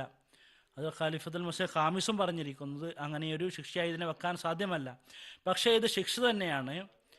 നമ്മൾ അക്രമം ചെയ്തുകൊണ്ടാണ്, യഥാർത്ഥ രീതിയിൽ അള്ളാഹുവിനെ ആരാധിക്കാത്തത് കൊണ്ട് ആ ഒരു ശിക്ഷ എന്നോളമാണ് ഈ ഒരു രോഗം വന്നിരിക്കുന്നത്. അവിടുന്ന് പറയുകയുണ്ടായി, മനുഷ്യർ ഇത് മുഖാന്തരം ഉപകാരമെടുത്തില്ല ഈ രോഗം കൊണ്ട്, അതായത് ഇതിൽ നിന്ന് പാഠം ഉൾക്കൊണ്ടില്ല. ഹുസൂറും വീണ്ടും വീണ്ടും ഇത് സംബന്ധമായി പറയുകയുണ്ടായി, ഇതിൽ നിന്നും അള്ളാഹുവിലേക്ക് കൂടുതൽ അടുത്തേക്ക് പോകേണ്ട ആവശ്യമാണുള്ളത്. അള്ളാഹുവിൽ നിന്ന് ദൂരൊക്കെയാണ് ജനങ്ങൾ പോകുന്നത്. ഹദ്റത്ത് ഖലീഫത്തുൽ മസീഹ് ഖാമിസ് അയ്യുല്ലാഹു തആല അസീസ് പറയുകയുണ്ടായി, അള്ളാഹുവിൻ്റെ ആ ഒരു കാരുണ്യത്തെ വിലമതിക്കാത്തത് കൊണ്ടാണ് ഈ ശിക്ഷ വന്നിരിക്കുന്നത്. നാം ലോകത്ത് കാണിക്കുന്നു എങ്ങനെയുള്ള അക്രമങ്ങളാണ് ലോകത്ത് നടക്കുന്നത്. ഒരു സമൂഹം മറ്റൊരു സമൂഹത്തിൻ്റെ മുകളിൽ അക്രമം ചെയ്യുന്നു, കഴുത്തുകൾ തമ്മിൽ വെട്ടുന്നു. അപ്പോൾ അള്ളാഹുവിൻ്റെ ഈ ഒരു കാരുണ്യത്തെ വിലമതിക്കാത്തത് കൊണ്ടാണ് ഇങ്ങനെയുള്ള ശിക്ഷകൾ വരുന്നത്. അപ്പോൾ ഇതിൻ്റെ എങ്ങനെയാണ് ഇതിൽ നിന്ന് രക്ഷപ്പെടുക എന്നുള്ള ചോദ്യമാണെങ്കിൽ അത് അള്ളാഹുവിൻ്റെ അനുഗ്രഹങ്ങളെ വിലമതിക്കുക. അള്ളാഹുൽ നാം വരമേൽപ്പിക്കുന്നു, തീർച്ചയായിട്ടും ജനങ്ങൾ അള്ളാഹുലേക്ക് തിരിയുന്നതാണ്. അപ്പോൾ ഇത് നാം മനസ്സിലാക്കേണ്ടതാണ്. അള്ളാഹുവിൽ നിന്ന് ദൂരെ നിൽക്കുന്ന ജനങ്ങൾ എല്ലാ കാലഘട്ടത്തിലും ഉണ്ടാകുന്നതാണ്. ഈ കാലഘട്ടത്തിൽ അള്ളാഹുവിൽ നിന്ന് ദൂരെയുള്ള ജനങ്ങളാണ് കൂടുതലുള്ളത്. പക്ഷെ ഒരു സമയം വരുന്നതാണ് തീർച്ചയായിട്ടും ഇൻഷാ അല്ലാഹ് കൂടുതൽ ജനങ്ങൾ അള്ളാഹുവിൻ്റെ ഭാഗത്തേക്കായിരിക്കും ഉണ്ടാകുക, കുറച്ച് ജനങ്ങൾ മാത്രമായിരിക്കും അവരിൽ നിന്ന് ദൂരമായിട്ടുണ്ടാകുക. ഒരു ചോദ്യം കൂടി വന്നിരിക്കുന്നു. ഇന്ത്യയിൽ നിന്ന് റാഷിദ് അലി സാഹിബിൻ്റെ ചോദ്യമാണ്, റസൂലുള്ളാഹി സ്വല്ലല്ലാഹു അലൈഹി വസല്ലം നിരക്ഷരനാണ് എന്നുള്ളത് കൊണ്ട് എന്താണ് ഉദ്ദേശിക്കുന്നത്? വിശുദ്ധ ഖുർആനിൽ നബി തിരുമേനി സല്ലല്ലാഹു അലൈഹി വസല്ലം സംബന്ധിച്ച് പറഞ്ഞിരിക്കുന്നു, അന്നബിയുൽ ഉമ്മി, നിരക്ഷരനായ നബി. ഉമ്മി എന്നുള്ളതിൻ്റെ ഉദ്ദേശം അവിടുന്ന് ഭൗതികപരമായിട്ട് അറിവ് കരസ്ഥമാക്കിയിട്ടില്ല എന്നാണ് ഇതിൻ്റെ അർത്ഥം. അള്ളാഹു സ്വന്തം നബി തിരുമേനി സല്ലല്ലാഹു അലൈഹി വസല്ലമയെ പഠിപ്പിച്ചു എന്നാണ് ഇതുകൊണ്ട് അർത്ഥമാക്കുന്നത്. നമുക്ക് ഇത്തരത്തിലുള്ള ആയത്ത് ലഭിക്കുന്നുണ്ട്. ഒന്ന് സൂറ അലക്കിൽ പറഞ്ഞിരിക്കുന്നു, ഇഖ്റ ബിസ്മിക് ഖലഖൽ ഇൻസാന മിൻ അലഖ് ഇഖ്റ വറബ്ബുക്കൽ അക്രം അല്ലദീ അല്ലമ ബിൽ ഖലം അല്ലമൽ ഇൻസാന മാ ലം യഅലം. ഇവിടെയും നോക്കുക, ഇറാഖ് വഹിയിൽ വഹി ആരംഭം തുടങ്ങിയപാട് ഇഖ്റ എന്ന പദമാണ് ഉണ്ടായത്. ഇത് ഇഖ്റയുടെ അഭിസംബോധന ആരുടെ? നബി സല്ലല്ലാഹു അലൈഹി വസല്ലമയെ. അതുപോലെ തന്നെ അല്ലമൽ ഇൻസാന മാലം യാലം ബിൽ, അതുപോലെ തന്നെ ബിൽ കലം പഠിപ്പിക്കുക എന്നുള്ള പറഞ്ഞിരിക്കുന്നു. നബി സല്ലല്ലാഹു അലൈഹി വസല്ലം തിരുമേനിയെ സംബന്ധിച്ച് നമ്മുടെ അഭിപ്രായമില്ല, അദ്ദേഹം തീർത്തും അക്ഷരജ്ഞാനമില്ലാത്ത ആളായിരുന്നു എന്നല്ല, മറിച്ച് എന്നാൽ ഭൗതികമായ നിലയിൽ രണ്ട് തരത്തിലുള്ള അറിവുകൾ പറയപ്പെടുന്നല്ലോ. ഒന്ന് ആർജിതമായ ജ്ഞാനമാണ്, മറ്റൊന്ന് അള്ളാഹുവിൽ നിന്ന് ലഭിക്കുന്ന ജ്ഞാനമാണ്. അപ്പോൾ പ്രവാചകന്മാരും അതുപോലെ തന്നെ അവർ ഭൗതികമായ വിജ്ഞാനം ആരംഭിക്കാറില്ല. അവർക്ക് അള്ളാഹു അവർക്ക് തന്നള്ളുകയാണ് ചെയ്യാറ്. ഈ കാലഘട്ടത്തിൽ ഒരുപാട് ഉദാഹരണങ്ങളുണ്ട്. അത് മസീഹ് സ്വല്ലല്ലാഹു അലൈഹി വസല്ലം ഏതെങ്കിലും അറബി പണ്ഡിതനിൽ നിന്ന് അല്ലെങ്കിൽ ഏതെങ്കിലും അറബി മദ്രസയിൽ നിന്ന് പഠിച്ചിട്ടില്ല. എന്നാൽ അവിടുന്ന് എങ്ങനെയാണ് എല്ലാ അറബി വിജ്ഞാനത്തിൽ അദ്ദേഹം ചാലഞ്ച് ചെയ്തത്? ഒരു രാത്രി 40,000-40,000 അറബി ധാതു പദങ്ങൾ അദ്ദേഹത്തിന് പഠിക്കപ്പെടുകയുണ്ടായി.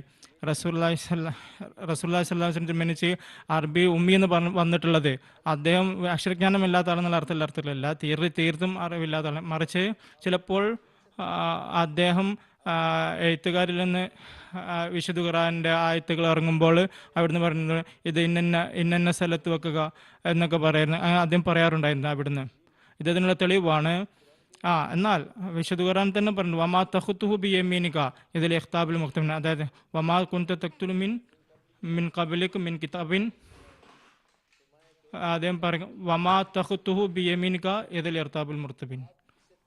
അവിടുന്ന് ഇതിന് മുമ്പുള്ള ഗ്രന്ഥങ്ങൾ പാരായണം ചെയ്യുന്നില്ല. അതുപോലെ തന്നെ അദ്ദേഹം തൻ്റെ വലത് കണ്ട് എഴുതാറുണ്ടായിരുന്നില്ല. എന്തെന്നാൽ സംശയിക്കുന്നവർ സംശയത്തിലകപ്പെടാതിരിക്കുന്നത്, അതായത് ഇതുപോലെ ആയിരിക്കും അദ്ദേഹം തൻ്റെ ഗ്രന്ഥം എഴുതുന്നത്. അപ്പോൾ അള്ളാഹു തന്നെയായിരുന്നു അദ്ദേഹത്തെ പഠിപ്പിച്ചിരുന്നത്. ജസാക്കുമുല്ലാഹ് ജസാ. പ്രോഗ്രാം മുന്നോട്ട് അവിടുത്തെ ചോദ്യം അതാ മുജ്ലിസാവിനോട് ഞാൻ ചോദിക്കാനല്ലോ, മസീഹിന്റെ ഖബറിനെ സംബന്ധിച്ച്, ഈസാ നബിയുടെ ഖബറിനെ സംബന്ധിച്ചുള്ള കണ്ടെത്തലിനെ സംബന്ധിച്ച് എന്താണ് പറയാനുള്ളത്? മുഹ്തറം മൗലാന ജൻ സാഹിബ് വിശദീകരിച്ചു. മസീഹ് സ്വല്ലല്ലാഹു വസ്സലാം ഈസാ നബിയുടെ മരണത്തെ സംബന്ധിച്ച് ഒരുപാട് തെളിവുകൾ വിവരിച്ചിട്ടുണ്ട്. വിശുദ്ധ ഖുർആനിലെ 30 ആയത്തുകളിൽ നിന്ന് കൊണ്ട് അദ്ദേഹം ഈസായുടെ മരണം തെളിയിച്ചു. അതുപോലെ തന്നെ മറ്റൊരുപാട് തെളിവുകൾ അദ്ദേഹം ഉന്നയിച്ചിട്ടുണ്ട്. അതുപോലെ തന്നെ അള്ളാഹു അദ്ദേഹത്തെ മറ്റൊരു വെളിപ്പെടുത്തലും അദ്ദേഹത്തിൻ്റെ ശ്രദ്ധ ഒരു കാര്യത്തിലേക്ക് തിരിക്കുകയുണ്ടായി. അതായത് ഈസാ നബിയുടെ ഖബർ അദ്ദേഹത്തിൻ്റെ ഗവേഷണത്തിൻ്റെ അടിസ്ഥാനത്തിൽ എന്ന് പറയണം, അത് കണ്ടെത്തുകയുണ്ടായി. ഈസാ നബിയുടെ ഖബർ തോഫകൾ എന്ന ഗ്രന്ഥം, ആ ഗ്രന്ഥത്തിലും അദ്ദേഹം വളരെ സൂചിപ്പിക്കുന്നുണ്ട്, ചില തെളിവുകൾ അതിൽ സൂചന നൽകുന്നുണ്ട്.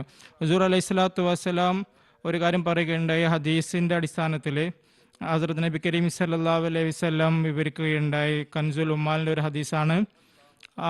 ഔഹല്ലാഹു തആല ഇലാ ഈസാ യാ ഈസാ ഇൻതഖിൽ മിൻ മക്കാനിൻ ഇലാ മക്കാനിൻ ആഖിർ ലികൈ ലാ തുറഫ വതുഹ്സ. അള്ളാഹു അത് ഈസാ നബിക്ക് അലൈഹിസ്സലാമിന് ഇൽഹാം നൽകുകയുണ്ടായി, നീ ഒരു സ്ഥലത്ത് നിന്ന് മറ്റൊരു സ്ഥലത്തേക്ക് പോവുക, ഹിജ്റത്ത് ചെയ്യുക, നീ തിരിച്ചറിയപ്പെടാതിരിക്കാൻ വേണ്ടി, നിനക്ക് മറ്റു ക്ലേശവും ലഭിക്കാതിരിക്കാൻ വേണ്ടി. ഹുസൂർ അലൈഹി സ്വലാത്തു വസ്സലാം ഈ ഈസാ നബിയുടെ കുരിശ് സംഭവം അതിനുശേഷം അവിടുന്ന് ജീവനോട് രക്ഷപ്പെടുകയാണത്. അതിൻ്റെ തെളിവുകളാണ് ഹുസൂർ, അതിലേക്ക് ഞാൻ പോകുന്നില്ല. ഹുസൂർ പറയുകയുണ്ടായി, അതിനുശേഷം അദ്ദേഹം ജീവനോട് രക്ഷപ്പെട്ടു. അദ്ദേഹം ജീവിച്ചിരിക്കുന്ന യഹൂദികൾ അറിഞ്ഞാൽ അദ്ദേഹം വീണ്ടും കുരിശ് തറച്ച് കൊല്ലാൻ ശ്രമിക്കുന്നു.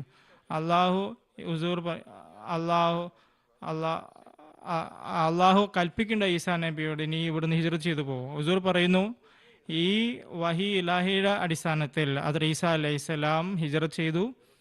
യെറുശലേമിൽ നിന്ന് പിന്നെ ദമിഷ്ക് വഴി ഇറാൻ, അഫ്ഗാനിസ്ഥാൻ കൂടെ പോയിക്കൊണ്ട് ഇന്ത്യയിൽ വന്നു. അവിടെ കശ്മീരിൽ അദ്ദേഹം പിന്നീട് തൻ്റെ ജീവിതം കഴിച്ചു കൂട്ടുകയും ഇവിടെ അദ്ദേഹത്തിൻ്റെ ഖബർ ഇവിടെ സ്ഥിതിക്കുകയും ചെയ്യുന്നു. കശ്മീരിൽ ഖബറുണ്ടാവുന്ന വളരെ താല്പര്യജനകമായ ഒരു സംഭവമുണ്ട്. ഹുസൂർ അലൈഹി സ്വലാത്തു വസ്സലാം ഒരു സന്ദർഭത്തിൽ ഒരു സദസ്സിൽ ഇരിക്കുമ്പോൾ അതിൽ ഖലീഫത്തുൽ മസീഹ് അവൽ ഹക്കീം നൂറുദ്ദീൻ സാഹിബ് റളിയല്ലാഹു അൻഹും കൂടെ ഇരിക്കുന്നുണ്ടായിരുന്നു. ഹുസൂർ അപ്പോൾ പറയുകയാണ്, വിശുദ്ധ ഖുർആന്റെ സൂറ മിൻകി വാവൈനാഹുമാ ഇലാ റബദൻ സാത ഖറാറിൻ വ മഈൻ.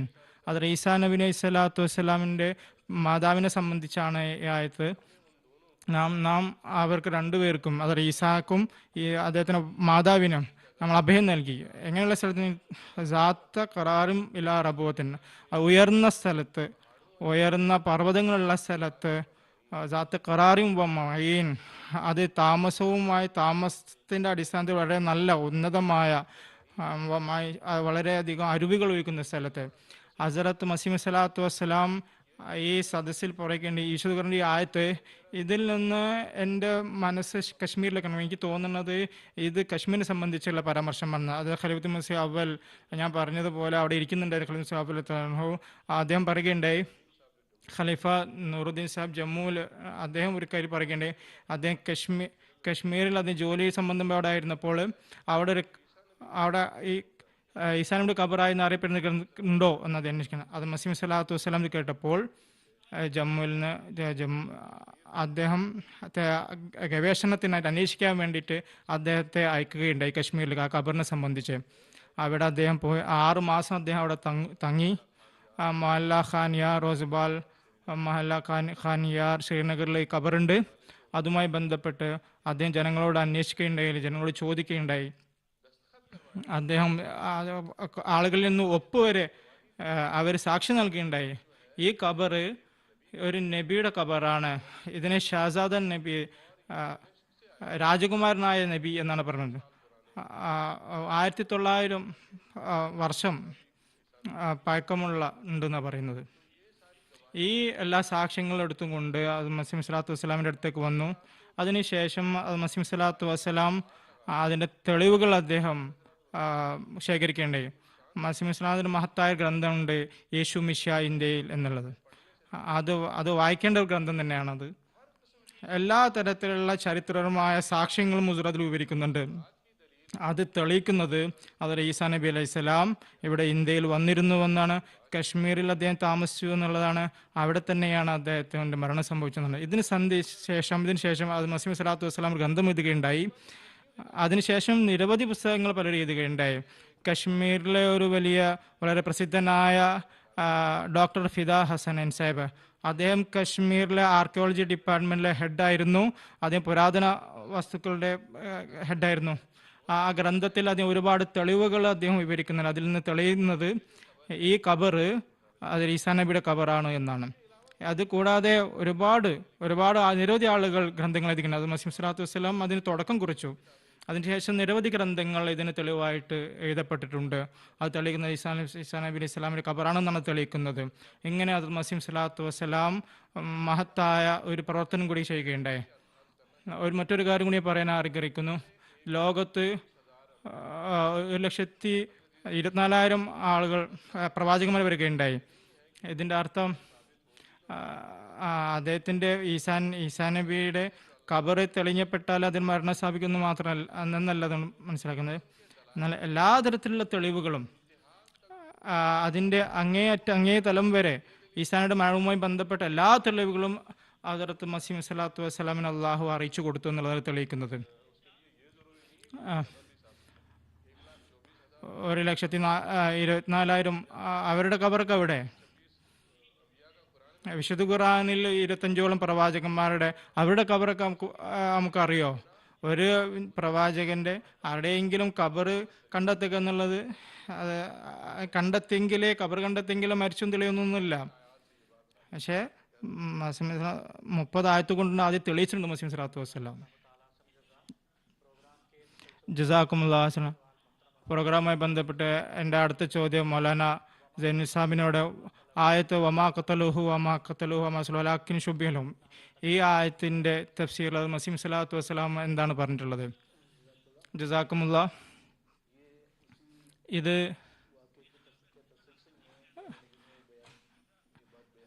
ഇത് വിശുദ്ധ ഖുർആനിൻ്റെ ഒരു ആയത്തിൻ്റെ അടിസ്ഥാനത്തിലാണ് അത് യഹൂദികൾ എന്തുകൊണ്ടാണ് അള്ളാഹുവിൻ്റെ കോപത്തിന് വിധേയരും വമാ കൗലിഹിം എല്ലാ അതെ അവർ ഈ ഒരു കാര്യം കൊണ്ട് അവർ അള്ളാഹുവിൻ്റെ ക്രോധത്തിന് പറ്റുന്നത്, അതായത് ഞങ്ങൾ മസീഹിനെ കൊന്നിരിക്കുന്നു എന്ന് പറഞ്ഞത്. വമാ ഖത്തലുഹു വമാ സലബുഹു വലാക്കിൻ ശുബ്ബിഹലോ, അവരത് കൊന്നിട്ടില്ല, ക്രൂശിച്ചു കൊന്നിട്ടുമില്ല, എന്നാൽ അതവർക്ക് സദൃശീകരിക്കപ്പെടുകയാണ് ഉണ്ടായത്. അവരത് സംശയഗ്രസ്തരാവുകയാണ് ചെയ്യുന്നത്. തീർച്ചയായും ഇതിനെ സംബന്ധിച്ച് ഭിന്നിപ്പിലായവർ അതിനെ സംബന്ധിച്ച് അവർ സംശയത്തിലാണ്.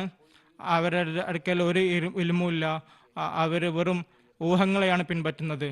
തീർച്ചയായും അവർക്ക് അദ്ദേഹത്തെ വധിക്കാൻ സാധിച്ചിട്ടില്ല. ഇവരുടെ ഈ വാദം ഞങ്ങൾ മസീനെ കൊന്നിരിക്കുന്നു എന്നുള്ളത്, ഇതിൻ്റെ പശ്ചാത്തലത്തിൽ ഒരു കാര്യം പറയപ്പെടുന്നത്, യഹൂദികളുടെ അധ്യാപനം അനുസരിച്ച് മരത്തിൽ തൂങ്ങുന്നവൻ ശപിക്കപ്പെട്ടവനെന്നാണ്. അവർ ഇത് തെളിയിക്കാൻ സ്ഥാപിക്കുന്നത് ഈസാ നബി അലൈഹിസ്സലാം അദ്ദേഹം കുരിശിക്കപ്പെട്ടതിനാൽ അദ്ദേഹം ശക്തനാണ്, അതുകൊണ്ട് സത്യപ്രവാചകനല്ല എന്നുള്ള യഹൂദികളുടെ രണ്ട് കാഴ്ചപ്പാടുകളാണ് യഹൂദികളുടേത് ഉന്നയിക്കപ്പെടുന്നത് ഇത് സംബന്ധിച്ച് ബൈബിളിൽ അനുസരിച്ചിട്ട്. ഒന്ന് പറയുന്നത് ആദ്യം കൊന്നു ആദ്യം, പിന്നീട് അദ്ദേഹത്തിൻ്റെ ശരീരത്തെ കുരിശിലേറ്റി എന്നുള്ളതാണ്. ഒന്ന് കുരിശിൽ തൂങ്ങിക്കൊണ്ട് അദ്ദേഹം മരിച്ചു എന്നുള്ളതാണ്. ഈ രണ്ട് ആശയങ്ങളെയാണ് വിശുദ്ധ ഖുർആൻ നിരാകരിക്കുന്നത്. വമാ ഖത്തലുഹു വമാ സലബുഹു എന്നുള്ളത്. ഇവിടെ ഒന്ന് വിശുദ്ധ ഖുർആൻ പറയുന്നു വമാ ഖത്തലുഹു വമാ സലബുഹു, അദ്ദേഹത്തെ അവർക്ക് വധിക്കാനോ അവരെ ക്രൂശിച്ചു കൊല്ലാനോ സാധ്യമായില്ല. ഈ വാക്കിൽ നിന്ന് മനസ്സിലാവുന്നത് അത് ഈസാ നബി അലൈഹി സ്വലാമിൻ്റെ ഒരു തരത്തിലുള്ള കൊലയെ അദ്ദേഹത്തെ വധിക്കപ്പെട്ടതിനെ സംബന്ധിച്ചും അദ്ദേഹത്തെ കൊന്നതിനെ സംബന്ധിച്ച് അദ്ദേഹം കുരിശിൽ വെച്ച് തറച്ചു കൊന്നതിന് വിശുദ്ധ ഖുർആൻ നിഷേധിക്കുന്നു. യഹൂദികളുടെ അഖീദ ഇതാണ്, അദ്ദേഹത്തെ ശക്തനായി സ്ഥാപിക്കുന്ന അദ്ദേഹത്തെ കുരിശ് നൽകി എന്നുള്ളതാണ്. അല്ലെങ്കിൽ അദ്ദേഹത്തെ കൊന്നിട്ട് കുരിശിലേറ്റി എന്നുള്ളതാണ്. ക്രിസ്ത്യാനികളുടെ ആശയമോ മാനവകുലത്തിൻ്റെ രക്ഷയ്ക്കായി അദ്ദേഹം ശബ്ദമരണം സ്വീകരിച്ചു എന്നുള്ളതാണ്. 3 ദിവസം നരകത്തിൽ കടന്നുകൊണ്ട് ആകാശത്തേക്ക് പോയി. അദ്ദേഹം ഭൗതിക ശരീരത്തോടു കൂടി അവിടെ ആകാശത്താണുള്ളത്.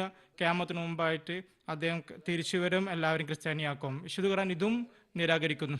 വിശുദ്ധ ഖുർആനിൻ്റെ അധ്യാപനം അനുസരിച്ച് ഹുഖൂഖുൽ ഇബാദ് ഹുഖൂഖുൽ ഹഖാണ് മോക്ഷത്തിനുള്ള നിദാനം വിശുദ്ധ ഖുർആന്റെ അടിസ്ഥാനത്തിൽ.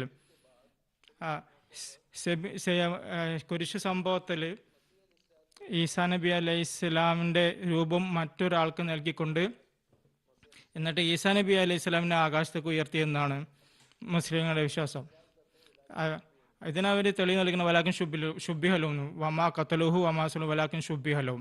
ഷുബിഹ എന്നതിനെ സംബന്ധിച്ച് അവർ തെളിയിക്കുന്നത്, അവർ സമർത്ഥിക്കാൻ ശ്രമിക്കുന്നത് അവർ പണ്ഡിതന്മാർ ഇവിടെ അതർ ഈസാ നബിയുടെ രൂപം ഏതെങ്കിലും യഹൂദ അല്ലെങ്കിൽ മറ്റാർക്കോ നൽകിക്കൊണ്ട് ഈസാ നബി അലൈഹി സ്വലാമിനെ ആകാശത്തേക്ക് ഉയർത്തി ആ വ്യക്തിയെ ആർക്കാണ് രൂപം നൽകിയത് അയാൾ കുരിശിൽ തറക്കപ്പെടുന്നുണ്ട്. ഇതാണ് പൊതുവെ ആളുകൾ പറയുന്നത്. എന്നാൽ നോക്കേണ്ടത് ഇവിടെ കണ്ട പശ്ചാത്തലം അത് ഷുബിഹ, അത് മാസി മജ്ഹൂലിൻ്റെ സിഗയാണ്. ആർക്കാണോ അത് തശ്ബീഹ നൽകിയത്, സാദൃശ്യം നൽകിയത്, അതിൻ്റെ മനസ്സിലാവും. വമാ ഖത്തലുഹു വമാ സലബുഹു വലാക്കിൻ ഷുബിഹലും. ഷുബിഹ എന്ന് പറഞ്ഞാൽ മഖ്തൂൽ വ മസ്ലൂബ്. അതായത് സംഭവം എന്താണെന്ന് വെച്ചാൽ അത് ഈസാ നബി അലൈഹി സ്വലാമിനെ ജുമാ ദിവസം വെള്ളിയാഴ്ച വൈകുന്നേരം ക്രൂശിൽ തറച്ചു. 2-2.5 മണിക്കൂർ വരെ അദ്ദേഹം കുരിശിതനായി നിന്നു, കുരിശിൽ തറക്കപ്പെട്ട അവസ്ഥയിൽ. അതിനുശേഷം അദ്ദേഹം ബോധരഹിതനായി. ആൾക്കാർ വിചാരിച്ചു അദ്ദേഹം മരിച്ചു പോയെന്ന്. എന്നാൽ അള്ളാഹുവിൻ്റെ ഹിക്മത്തായിരുന്നു. ചില നല്ല അനുകമ്പുള്ള ആൾക്കാർ അവർ അദ്ദേഹത്തെ പെട്ടെന്ന് ഒരു ഖബർ പോലെ സ്ഥലത്ത് കൊണ്ടുപോയി അവിടെ 3 ദിവസം അത് ചികിത്സിച്ചു. പിന്നീട് അദ്ദേഹം സുഖം പ്രാപിച്ചു. അദ്ദേഹം തൻ്റെ ഹവാരികളുമായി കണ്ടു. പിന്നെ അതിൽ കശ്മീരിലേക്ക് അദ്ദേഹം ഹിജറത്ത് ചെയ്ത്. ഏതായാലും ഈ ഷുബിഹ ലഹും എന്നെ സംബന്ധിച്ച വ്യാഖ്യാനം അത് തികച്ചും തെറ്റാണ്. അത് ഒരാളുടെ രൂപം മറ്റൊരാൾക്ക്, ഒരു പരിശുദ്ധ നബിയുടെ രൂപം മാറ്റുക എന്നുള്ളത് അത് യുക്തിപരമായ യുക്തി കൊണ്ടും ശരിയല്ല. മറിച്ച് ഈ ഷുബിഹ ബിൽ മക്തൂൽ വ മസ്ലൂബാണ്. അതായത് അവർക്ക് സംശയമായി, ഇതിനെ സംബന്ധിച്ച് വ്യക്തമാകാതെയായി. ഇതിന് ഒരുപാട് സാക്ഷ്യങ്ങളുണ്ട്. അതിൻ്റെ ഇവിടെ വിശദീകരണത്തിൽ പോകാനുള്ള സന്ദർഭമല്ല. ഞാൻ അത് മസീം സ്വലാത്തു വസ്സലാമിൻ്റെ ഒരു ഉദ്ധരണി ഞാൻ മുന്നിൽക്കാം. ജമാഅത്ത് അഹമ്മദിയുടെ കാഴ്ചപ്പാട് ഞാൻ പറയാം. അത് ഈസാ നബി അലൈഹി സ്വലാം ഈസാ നബിയെ യഹൂദികൾ കുരിശിൽ തറച്ചു എന്നത് ശരിയാണ്, എന്നാൽ അദ്ദേഹത്തിന് മരണം സംഭവിച്ചിട്ടില്ല. ഇതാണ് ജമാഅത്തിൻ്റെ അഖീദ. എന്നാൽ ബോധരഹിതനെ കൊണ്ട് അദ്ദേഹത്തെ ഇറക്കുകയാണല്ലോ. അതിനുശേഷം ഒരു വലിയ യാത്ര അദ്ദേഹം ഇന്ത്യയിലേക്ക് നടത്തുകയാണ്. അവിടെ 120ാമത്തെ വയസ്സിൽ അദ്ദേഹം വഫാത്താവുകയാണ് ഉണ്ടായത്. അദ്ദേഹത്തിൻ്റെ ഖബർ ഇപ്പോൾ ശ്രീനഗർ മഹല്ല കാനിയാറിൽ ഉണ്ട്. ഇതുകൂടാതെ ഹദരത്ത് ഈസാ നബി അലൈഹി സ്വലാം ഈ വാക്കുകളിൽ അദ്ദേഹം താൻ ഈ കുരിശിൽ നിന്ന് മരണത്തിന് രക്ഷപ്പെടുമെന്ന് പറഞ്ഞിട്ടുണ്ടായിരുന്നു. ഏതുപോലെ യോന പ്രവാചകൻ 3 ദിവസം മത്സ്യത്തിൻ്റെ വയറ്റിൽ കിടന്നു, അതുപോലെ താനും മനുഷ്യപുത്രനും ഭൂമിയുടെ ഉള്ളിൽ 3 ദിവസം താമസിക്കുമെന്ന് പറയുന്നു. ഇതിൽ നിന്ന് സ്ഥാപിക്കുന്നത് ഈസാ നബി അലൈഹി സ്വലാം കുരിശിൽ വെച്ച് മരിച്ചിട്ടില്ല എന്നുള്ളതാണ്. അദ്ദേഹം കുരിശിൽ നിന്ന് ഇറക്കപ്പെടുകയും അദ്ദേഹം ഖബർ പോലുള്ള സ്ഥലത്ത് അദ്ദേഹത്തെ വെക്കുകയാണ്ടത്. അപ്പോൾ അദ്ദേഹത്തിന് ജീവനുണ്ടായിരുന്നു. അദ്ദേഹം പ്രവചിച്ചതുപോലെ അദ്ദേഹം 3-ാമത്തെ ദിവസം അദ്ദേഹം ജീവനോടെ തിരിച്ചു വന്നു. അദ്ദേഹം രഹസ്യമെന്ന നിലയിൽ തൻ്റെ ഹവാരികൾ കാണുകയും ഏതൊരു മിഷൻ വേണ്ടിയിട്ടാണോ അദ്ദേഹം നിയോഗിതനായത്, അതായത് ബനി ഇസ്രായേലിലെ കാണാതെ പോയ കുഞ്ഞാടുകളെ, ആ ഗോത്രങ്ങളെ അന്വേഷിച്ചുകൊണ്ട്, ആ 10 ഗോത്രങ്ങൾ കാണാതെ പോയ കുഞ്ഞാടുകൾ അതിനന്വേഷിച്ചുകൊണ്ട് അദ്ദേഹം യാത്ര ചെയ്തു. അഫ്ഗാനിസ്ഥാനിൽ ഇന്ത്യയിലുമൊക്കെ സഞ്ചരിച്ചുകൊണ്ട് അവസാനം കശ്മീരിലെത്തി അവിടെ സ്ഥിരമായി അദ്ദേഹം മറവ് ചെയ്യപ്പെടുകയുണ്ടായത്, മറയടക്കപ്പെടുകയുണ്ടായത്. ഓർക്കുക, മസീഹ് മൗഊദ് പറയുന്നു, ഓർക്കുക ആരും ആകാശത്ത് നിന്ന് വരുന്നതല്ല എന്ന്. മുസ്ലിങ്ങളുടെ മുസ്ലിങ്ങളുടെ ആശയത്തിലേക്ക് ശ്രദ്ധിച്ചു ഓർക്കുക, ആരും ആകാശത്ത് നിന്ന് വരുന്നതല്ല. നമ്മുടെ എല്ലാ എതിരാളികളും, ഇന്ന് ജീവിച്ചിരിക്കുന്ന എല്ലാ എതിരാളികളും അവരെല്ലാവരും മരിക്കുന്നതാണ്. ആരും ഈസാ നബി ആകാശത്ത് നിന്ന് ഇറങ്ങുന്നത് കാണുകയില്ല. പിന്നെ അവരുടെ സന്താനങ്ങൾ ശേഷിക്കുന്നത് അവരും മരിക്കുന്നതാണ്. അവരിൽ ആരും തന്നെ ഈസാ നബി ആകാശത്ത് നിന്ന് വരുന്നത് കാണുകയില്ല. പിന്നെ അവരുടെ സന്താനങ്ങൾ അവരും മറിയമിൻ്റെ മകൻ ആകാശത്ത് നിന്ന് ഇറങ്ങുന്നത് കാണുന്നതല്ല. അപ്പോൾ അവരുടെ ഹൃദയത്തിൽ ഒരു തരത്തിലുള്ള പരിഭ്രമം ജനിപ്പിക്കുന്നതായിരിക്കും. ആ കാലഘട്ടം ഒരു നവീന കാലഘട്ടത്തിൽ അത് പ്രവേശിച്ചിട്ടുണ്ടാവും. എന്നാൽ അപ്പോഴും മറിയമിൻ്റെ മകൻ ഈസ വന്നിട്ടുണ്ടാവില്ല. അപ്പോൾ ഈ ആശയത്തിൽ ജനങ്ങൾ പാടെ കഴിയുന്നതായിരിക്കും. ഇന്ന് 300 വർഷം തീർന്നു ഈസാ നബിയുടെ കാത്തിരിക്കുന്ന, അത് മുസ്ലിങ്ങളാകട്ടെ ക്രിസ്ത്യാനികളാവട്ടെ, അവരുടെ നിരാശരായിക്കൊണ്ട് ഈ വ്യാജ ആശയത്തെ ഉപേക്ഷിക്കുന്നതായിരിക്കും. അങ്ങനെ ലോകത്ത് ഒരൊറ്റ മതമായിരിക്കും ഉണ്ടാകുക, ഒരൊറ്റ നേതാവ് മാത്രം ഉണ്ടാക്കുക. ഞാനൊരു ബീജാപാപം ചെയ്യാൻ വേണ്ടി മാത്രം വന്നത്, അതുകൊണ്ട് എൻ്റെ കൈകളാൽ ആ വിത്ത് വിതയ്ക്കപ്പെട്ടിരിക്കുന്നു, അത് വളരുന്നതാണ്, അത് പുഷ്പിക്കുന്നതാണ്. ആർക്കും തന്നെ ഇതിനെ തടയാൻ സാധിക്കുന്നതല്ല. അള്ളാഹുവിൻ്റെ അനുഗ്രഹത്താൽ നാം ശ്രമിക്കേണ്ടതാണ് കൂടുതലായിട്ട് ഈ സുപ്രധാന ആശയത്തെ ലോകത്തിൻ്റെ എല്ലാ പതിക്കാൻ. അത് മസീഹ് സ്വലാത്തു വസ്സലാം പറയുന്നു, ഇഷി ഗുൽഷൻ മെ രഹോ താറാം ഹൈ, ഈ ഗുൽഷൻ മെ രഹോ താറാം ഹൈ ജൽദാओ ഏ ആവർജൻ. അതായത് ഈ ലോകത്തിൽ ഈ ഈ ശബ്ദം നൽകേണ്ട, വിളി നൽകേണ്ട ആവശ്യമാണുള്ളത്.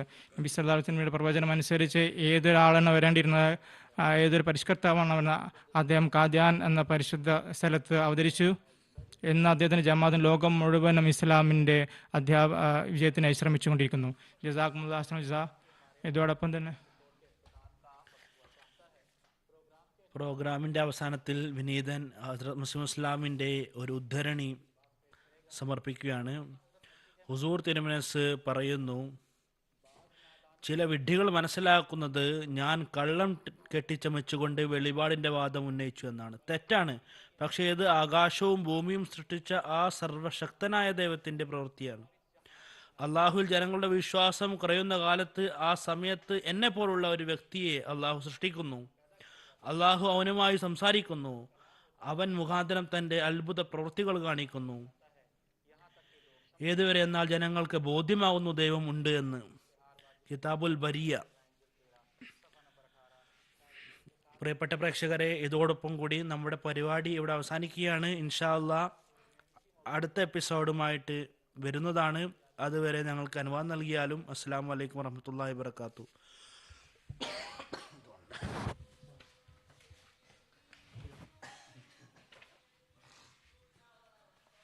आओगे, लो तुम्हें तौर तसल्ली का बताया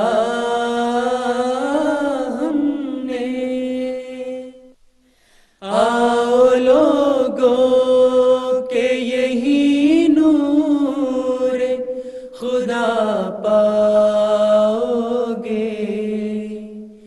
लो तुम्हें तौर तसल्ली का बताया